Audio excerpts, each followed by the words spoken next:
શું તમારા બાળકોને પણ ચાઇનીઝ નૂડલ્સ બહુ ભાવે છે, પણ લારી જેવી નથી બનતી અને લારી જેવો ટેસ્ટ પણ નથી આવતો? તો આજે આપણે બાળકોની બહુ જ ફેવરેટ એવી ચાઇનીઝ નૂડલ્સ ઘરે બનાવીશું.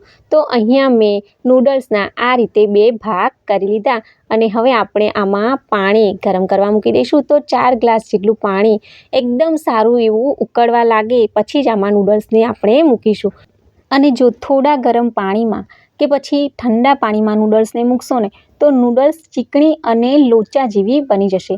અને હવે આ સમયે એકદમ સારું એવું પાણી આપણું ઉકળી ગયું તો આપણે તેમાં નૂડલ્સને મૂકી દઈશું અને સાથે આપણે અહીંયા નૂડલ્સના ભાગનું મીઠું પણ ઉમેરી દઈશું, એટલે નૂડલ્સ એકદમ ફટાફટ ચડી જાય. અને હા, નૂડલ્સને આપણે ફક્ત 80% જ કૂક કરવાની છે, આને ઓવરકૂક નથી કરવાની. ત્યારે જ તો નૂડલ્સ એકદમ છૂટી રહેશે ને. અને તમે જુઓ કે થોડી જ વારમાં નૂડલ્સ આપણી એકદમ સારી એવી ચડી ગઈ.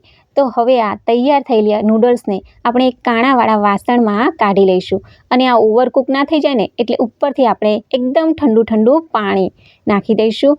એટલે આ સરસ મજાની આ રીતે છૂટી નૂડલ્સ બનીને તૈયાર છે.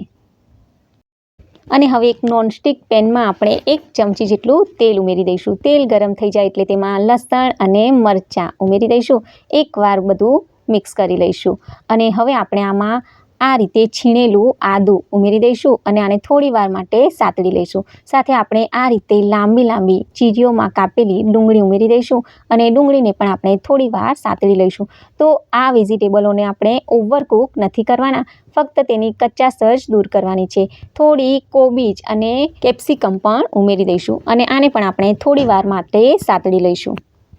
અને હવે આપણે આ રીતે બધું સતળાઈ જાય પછી તેમાં 2 ચમચી જેટલો આપણે સોયા સોસ ઉમેરી દઈશું. સાથે આપણે 2 ચમચી જેટલો ચીલી સોસ અને 2 ચમચી જેટલો આપણે ટામેટો કેચઅપ, સાથે આપણે તીખાસ માટે 1 ચમચી જેટલી શેજવાન ચટણી ઉમેરી અને આ બધું એકદમ સારી રીતે મિક્સ કરી લઈશું. અને આ રીતે બધું સરસ મજાનું મિક્સ થઈ જાય ને પછી આપણે તેમાં છૂટી નૂડલ્સ ઉમેરી દઈશું અને નૂડલ્સને આપણે મસાલામાં એકદમ સારી રીતે ભેળવી દઈશું. તો થોડો એવો મરી પાવડર, થોડું એવું મીઠું અને થોડો એવો આપણે ટેસ્ટ મેકર મસાલો એકદમ સારી રીતે બધું મિક્સ કરી લઈશું. તો આ રીતે ચીપિયાથી તમે મિક્સ કરશો ને એટલે નૂડલ્સ તૂટશે પણ નહીં અને એકદમ છૂટી રહેશે.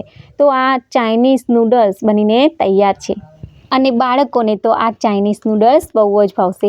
અને આની ડિટેલ રેસીપી મેં મારી ચેનલમાં મૂકેલી છે.